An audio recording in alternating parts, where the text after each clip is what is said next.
Hello, everyone. Thank you for joining us. I think we're running slightly ahead of time, so I'll give everyone a couple of seconds to sit down. But it's great to be here. I'm joined on stage by Daniel Motaung, who is a former content moderator for Facebook. And I feel like we're at a content moderation conference, but so far, we haven't really talked about what content moderation actually entails. And I'm sure lots of you know this already, but if you don't, it's an extremely challenging job. It's a job that can leave people with post-traumatic stress disorder, with lasting, lifelong trauma. And unfortunately, that's something that Daniel has really suffered with and continues to suffer with. But he's incredibly strong. He's here today not only to discuss his time as a Facebook content moderator and the labor issues that many content moderators face and continue to face, but also his solutions for how to improve the wider online sphere and the social media platforms that we all depend on and spend all of our days increasingly on, unfortunately, scrolling through. I think, you know, maybe in the global north especially, we have this assumption that social media platforms are by default safe when you scroll through them. And you know, we've been discussing at this conference all of the harms, but I don't think anyone would really say that in the course of a day, a normal day, they came across videos of beheadings or murder or rape or anything like that. And that is actually thanks to the work of people like Daniel. So Daniel, how are you feeling? Are you happy to be here today? What have you felt about the quality of the discussions that you've heard so far? I think so. Well, thank you for having me. And I'm happy to see a lot of people here because I'm hoping that at some point we'll actually get to have the discussion that we're supposed to be having. I believe that, in fact, I have something of a question before I proceed and go ahead. Do all of you here actually know that this conference is actually about content moderation and nothing else? And I can tell you why. It's actually about content moderation because regulation essentially speaks to the idea of controlling or moderating content. And as a matter of fact, social media companies are actually regulating content by themselves, of which is a problem. Why is it a problem? Well, it's a problem because these companies, Facebook, for instance, has basically decided the regulations for us. They've decided what is right for us. And I believe that as a global community, we are speaking about democracy and the protection of democracy. And the regulations that we hope that will come out of this conference, or regulation, there will be regulations that are basically founded within the parameters of open democratic societies. Now, if a private company decides a policy that should regulate how expression or speech should basically flow by themselves without our involvement, we should really be concerned about that. That is a problem. They can't decide for us what should happen and what shouldn't happen. And I do want to say that I have a serious problem with this notion that if you regulate content, the rights of people will actually be violated. I think everyone who actually believes that is missing the point and is not understanding the fact that already content is being regulated. And as a matter of fact, there are principles that are already in place that can easily be adopted so as to make sure that the regulations that we come up with are democratic, are fair to everyone, and that other people's rights are also protected and not violated. Yes. So I think it would be helpful for everybody in the room to really have an understanding of what content moderation entails and how you came to be here today. So I guess I'll give a rough overview of your time at Sama, the outsourcing company in Africa that Facebook cooperates or cooperated with until very recently. And I think that will give everyone a very good idea of how crucial labor is in determining the kinds of content that we all see on our feeds and these big issue things of democracy and the health of our societies that we're all trying to talk about here today. So there's an office on Mombasa Road in Nairobi, Kenya, where up until very recently, maybe 200, 250 workers from all across sub-Saharan Africa sat, 5 days a week, 7 days a week, 7 days a week, I think, moderating content. And so Daniel was one of the first people to be hired into this office in early 2019 when Facebook decided we need to increase the scope of their content moderation for sub-Saharan Africa. And the remit of this office included Ethiopia, which, as many of you probably know, is the site of a kind of ongoing ethnic conflict with lots of issues of hate speech, and there's been allegations that Facebook's inactivity in that conflict has contributed to deaths there directly. So, I mean, Daniel, why don't you kind of discuss what happened when you got there, and what was your role in organizing workers there, and what happened to you? Well, interestingly, ever since I've arrived here, I've been feeling like everyone is actually taking a technocratic approach towards this, right? I feel like the solution is in front of us. At the same time, I feel like people actually don't want to engage in the discussions that we are supposed to be engaging in, right? Now, an interesting thing about this technocratic thing that I'm talking about, I'm actually not at liberty to say whatever it is that I want to say. I'm not saying that I know I'm not gagged or anything, but this is something that is actually before court. And I respectfully, I think that question I would like to skip, because Understood. I want to give I basically want to give private companies a fair chance. Mm-hmm. I don't want them to say, okay, I basically have created a public court of my own or whatever, which I have not done.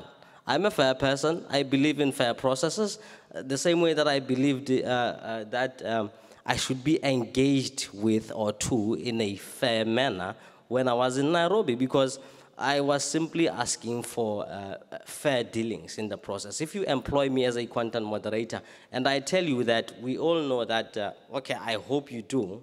In fact, that is why I feel like we're not having the discussion that we are doing, because probably most of you don't know what human content moderators do or what happens to them. Basically, we get PTSD because we are trying to regulate or moderate whatever that you post on these platforms, all of which is not that great or fantastic, because you will actually find that most of the content, more often than not, the content that we find or have to deal with is very graphic in nature, and we end up with PTSD. I moderated content of people who get, where you'll find that people's heads are being beheaded. Sometimes the videos are live. You end up with a PTSD, right? That is the situation that you are facing. So if I find myself in that situation, and I say to my employer, let's have a fair conversation about this, because I think I have a better way in which we can do this. By the way, I do have a better way in which I believe things should go. I have simple solutions. I'm a very practical person, and I believe that my solutions are experientially based, and they are achievable. That is why I always say I am not a technocratic person. I am simple. Yes, we can speak about a lot of things, data sets, and all of which is great. All of which is very important and useful. But at the end of the day, we have models that are existing, and we have people who are simple enough, like myself, and can produce the necessary solutions or offer them. So just before we go into talking about the solutions, effectively what happened was Daniel organized his workers to rise up in a strike against the outsourcing company that employed him, arguing for better working conditions and better pay. And as a result of that role, leading that worker organizing, Daniel was fired He lost his job that paid $2 an hour to look at this kinds of content. Sent back from Nairobi to his home in South Africa, where he lives a kind of very threadbare life, I don't think you would mind me saying, and struggling. No, I don't mind at all, no. And struggling with the after impacts of PTSD, which you're still dealing with. So I want to talk about the solutions. We've talked about the working conditions of these people. Yes. And at this event, there's been lots of discussions about what kind of content should be regulated. The prelude to the guidelines states that we need to maintain freedom of speech while making sure to find ways to crack down on online harms. In that discussion, it almost feels like the business model, and particularly the discussions about labor and working conditions, are missing. In our discussions this week, you've come up with some very concrete solutions for professionalizing the content moderation industry and dealing with the outsourcing question. And I wonder if you could talk about those, because I think it would be very helpful for lots of people in the audience to understand your perspective. Yeah. I think as a guiding principle, a principle that we must all adopt going into all of this. But before I get to the principle, we need to think about the role of artificial intelligence in all of this. Because if we don't, we will end up with a regulation that is basically useless, in a sense that we would have come up with a regulation that is not able to account for the role of artificial intelligence in all of this. So if, for instance, because I'm interested in the labor question, I wanted to ask earlier some panelists here as to what do they think the role of generative artificial intelligence is when it comes to content moderation. Why I'm interested in that because there's a sense that at some point, in fact, I believe that these social media companies are trying to replace human content moderators with artificial intelligence. We need to be asking questions about or around the ethics in all of that. What are the necessary ethical considerations that we must make when thinking about artificial intelligence and these regulations?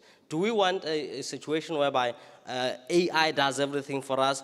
I disagree with that. I essentially believe that if artificial intelligence renders human beings unnecessary and pointless, then it must not be accepted. Any machine, any technology that exists must exist to essentially make our lives as human beings easier, not obliterate our sense of purpose, in a sense, because we're going to end up ending with questions of, okay, maybe I should just answer the question. 20 minutes is really not a long time. So what was the question again? I'm sorry. You've talked about yes. professionalizing the content moderation world, but what you've said about AI there is very interesting, and it comes into it because lots of people would say that including AI in the content moderation workflow is actually a good thing, because it stops you from, the computer is able to say, oh, that's a murder, that's child abuse. You don't have to make a human look at that kind of material.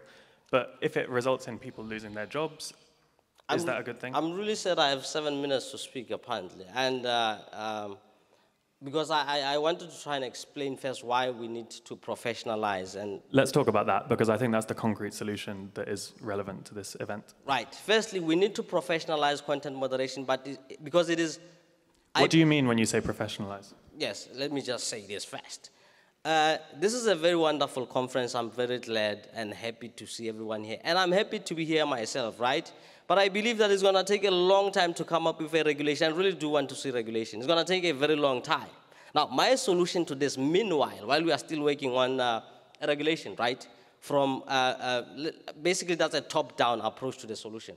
I am looking for a bottom-up approach of a solution whereby, because there are those people in some corners who would say that content moderators get it wrong and whatever, and I accept that, right? Because if they are going to get something wrong or content, they allow content to basically on platforms and they're getting it wrong. You might end up with 4 or whatever because of a mistake, right? Now, we have those mistakes essentially because the industry is not professional. People are not trained properly in order for them to be able, one, to manage problems of PTSD, two, to make sure that whatever content that ends up on this platform is properly moderated. Now, this job of content moderation, where human content moderation is concerned, is actually a job that involves the interpretation of policy. Because, well, the companies themselves, they have policy, right? They have designed their, never mind the question of whether that policy is good for us or what, because some private company, some, I don't know, bedroom or whatever, they decided to come with the policy by themselves. But the point is that in order for you to be able to properly understand what the policy means as against whatever content that you're looking at, you must be able to understand that. There are principles in this industry of interpretation. We know you can either, as an example, interpret policy textually, purposively, or historically. Now, you can ask any content moderator about those things. They don't know. And it's an essential part of the entire process. Again, what content moderation will achieve, the professionalization, I mean, will achieve, is actually the safety of users, because these people, at the end of the day, they will be able to make sure that bad content does not end up on these platforms, and at the same time, it will achieve safety for moderators themselves, because my idea is that there should be specialist content moderators. You can't have someone with a low tolerance of graphic content, moderating graphic material. I am definitely going to end up with PTSD. Why not find someone who can specialize specifically and deal with content that is graphic? And there should be processes in place that ensures that whoever who has basically decided to specialize in graphic content is someone, is someone who has been vetted properly in terms of psychological processes or whatever, trying to find out whether indeed these people can handle such content. But that is not a suggestion that the basic solutions that we are asking for right now in the industry, in terms of whether in terms of mental health care support, in terms of pay, because they might be paid very well. You can't be doing such work and be paid mediocre. You can't. I was being paid, that's really terrible. I think one of the ironies of all this is Silicon Valley has realized that this is actually the case. When people in Silicon Valley work with difficult content, like the very content that you were exposed to, they have safeguards on the number of hours that they can spend per day looking at that kind of content. They have fully trained therapists to help those kinds of people. But then they have a global kind of underclass of outsourced content moderation in locations like Kenya, India, the Philippines, where it's a third-party company doing that. And they, you experience this yourself, don't have those kinds of protections, the protections that people in Silicon Valley who work directly for the Facebooks and the Googles of the world can take time out and go and stroke a cat in a decompression room or whatever. Yeah. Whereas in the outsourced companies, you're algorithmically mediated. What was it, 50 seconds, one piece of content every 50 seconds you had to look at, otherwise your score drops below a number and you can potentially be fired for that kind of thing. So I think that's kind of what I was getting at with the irony. The companies know this. Why do you think they aren't extending those benefits that they extend to their employees to you and your colleagues? Why do you think that they have, even though they kind of know this in theory, what explains the fact that they haven't done that for places like Kenya? Right, profit maximization. Here's the thing.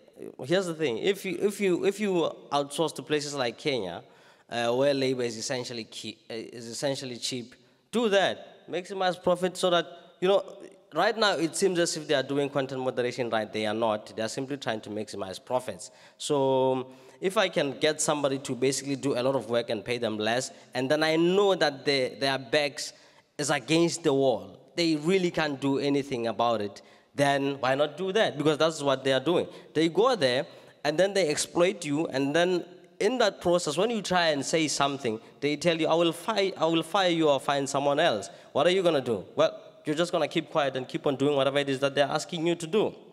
And it's the same principle that underlies the garment industry, cheap, fast fashion. And what that achieves basically nothing at the end of the day, because users are definitely going to suffer at the end of the day. Because I'm moderating content, I don't know, 100 pieces of content every 5 minutes or whatever. Do you think I'm going to make a proper or a good decision? No. A child somewhere is going to end up committing suicide, or even an adult, because of the content that they have just consumed on the internet. And then some smart people come and blame me as a content moderator and say, well, moderators are not doing a good job. Why? That is the question that we should be asking. And in fact, it is very sad to see that the social media companies are not sitting here. I had something earlier on that they actually should be sitting here, all of them. And then we have a discussion around this. We talk about these things. They are not here, and yet we are talking about regulating them. And at the same time, we are very nice to them. We are saying, well, maybe we should let them, they should regulate themselves. Because, if we regulate, we are going to violate people's rights or whatever. That is not true. We have models in place.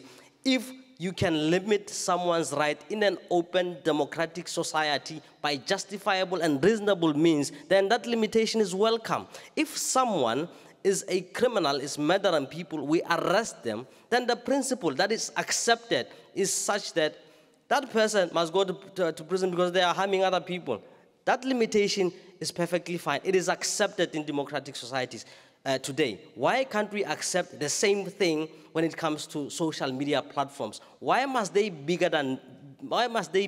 bigger than nation states? Because essentially they are, and that is a problem. Those are the types of discussions that we should be talking about. We should be talking about why is it that now we are having these things very interesting and nice and wonderful, AI, generative artificial intelligence and all. But what are the risks? At what cost is all of this happening? And why are we not prepared to take a stand and say, okay, let's regulate, but let's try and find a better way of regulating and or doing this? That is at the center of the discussion. And my objectives, because I believe that it's going to take 10 years or more to come up with a regulation for social media platforms. I have 3 objectives. Professionalize, and I believe that will actually achieve the safety of social media platforms and that of content moderators very quickly. Professionalize content moderation, that's number 1. And at the same time, make sure that you unionize content moderators to protect them from unfair treatment, right? Number 3, get a certification program going for content moderation and content moderators. You can't pick people on the street just like that and get them to moderate, to make important decisions regarding the right to freedom of speech. That is a problem. You will end up with wars. You will end up with people dying because not enough is, we are not doing anything. I feel like, at some point, I felt like I'm here to drink coffee. I felt like I'm here to take a picture at the Eiffel Tower. That is brilliant. I want to do that. I want to do all of that, but at the end of the day, I want to be sure that when I live here, some process, a solid process will begin so as to ensure that we do not end up in a situation whereby the entire world is in a situation whereby we are facing something like a world war because of social media. Right now, countries go into war because of social media. Religions go into war because of social media. But we are not prepared to do anything. We are afraid that someone's right to basically say something funny or post an emoji there is going to get violated. But I need you to understand that war is not a beautiful thing. It's not. If you are within or in a war, it's seriously not a beautiful thing. It's a scary thing. Social media created chaos in my country. Over 300 or close to 600 people died. You find yourself, and that is nothing. Believe you me, it's nothing. You go to countries to Ethiopia, Myanmar, and whatever. It's on a large scale. But now I'm trying to explain something. In my country, about 300, that's not, you can't have 300 people dying in 2 days or whatever because of something that was said or done on social media and not be prepared to do anything about that. If we don't do anything now or today, trust me, we are going to another world war. And if I allow artificial intelligence to make decisions for us, we are going to another world war. In fact, all of us, we are not going to have a job at the end of the day. We are not, because AI is going to do everything for us. Let us not allow things like artificial intelligence, for instance, to do everything for us. Let it make our lives easier. That's fine. That's fantastic. That's perfect. I can accept that every time. However, I refuse to accept artificial intelligence when it's Did I say I accept to refuse artificial intelligence? I think I... Right. I refuse to accept artificial intelligence if ever it's going to render me useless or pointless. If my existence, if I'm going to begin to question my entire existence because of artificial intelligence, that is, it's not accepted. It's not. There should be limits, and regulation can achieve that. These people are testing things right now. They are testing these ChatGPT and whatever, and all of those things, right? But now there is nothing that's actually monitoring as to whether these things are being done right. Now you take something like that, you put it into the public sphere. We are not asking ethical questions, and unfortunately, these conversations have rather become academic. They are conversations whereby only smart people get to engage in. And those people on the ground there to whom that these things actually impact, they are not actually participating in this process. Yeah. They are not. And And I need help on the on the professionalization thing, the certification thing. Yeah, okay, those two things. The third one I'll try and deal with. I really need help to get that going on. Unfortunately, we're out of time, but I think is fine. Daniel is very clear that if you are interested, then we're here for the next 2 days. Come and have a chat. Thank you for listening. I think the takeaway from this is labor is important, and you should consider that in your regulation. Thank you. I hope I have more time next time.